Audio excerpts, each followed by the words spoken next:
Comment faire un calcul en sciences? Pour cela, nous allons montrer un exemple simple. Calculer la vitesse d'un escargot qui parcourt 80 cm pendant une durée de 50 secondes. Étape numéro 1. Se poser 3 questions. La première question est une question simple mais essentielle. Qu'est-ce que je veux? Qu'est-ce que je veux calculer? Ici, par exemple, je veux calculer la vitesse. Deuxième question, qu'est-ce que je connais? Qu'est-ce que l'énoncé me donne comme information? Ce qu'on appelle les données. Ici, on me donne la distance, 80 cm, ainsi que le temps, 50 secondes. Et troisième question, quelle est la relation qui lie ces trois grandeurs, la vitesse, la distance et le temps? La vitesse est donnée par la formule distance divisée par temps. Étape numéro 2, le calcul. Attention, les unités dans un calcul sont aussi importantes, avec un S, que la formule. La formule donne un résultat correct seulement si les unités sont exprimées dans les bonnes données. Vous avez compris, c'est le contraire, si les données sont exprimées dans les bonnes unités.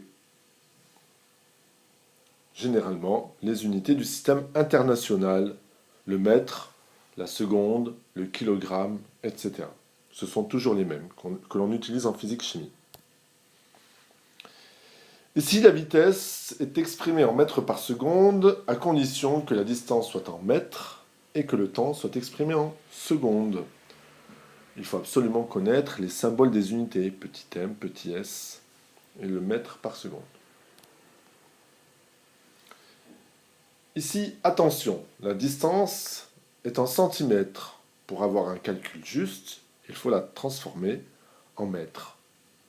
80 cm égale donc 0,8 mètres. Le temps, quant à lui, est en secondes. On n'y touche pas.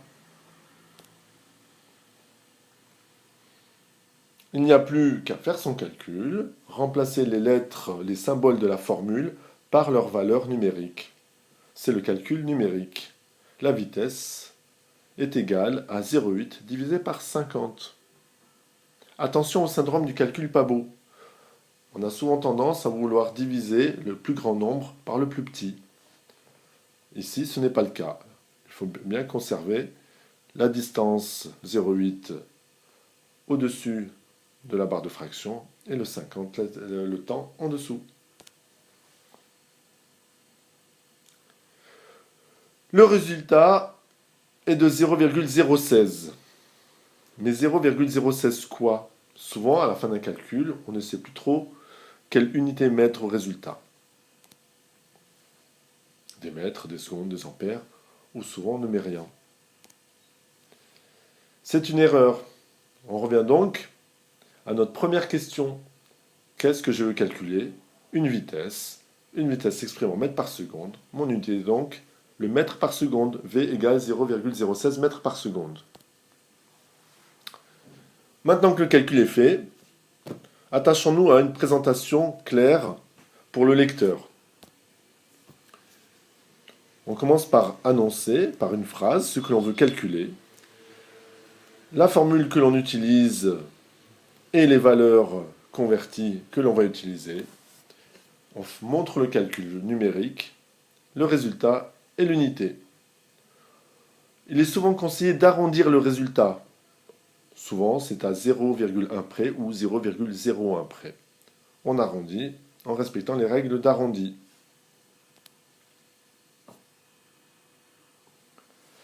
Voilà, à vous, entraînez-vous, c'est le secret pour réussir des calculs.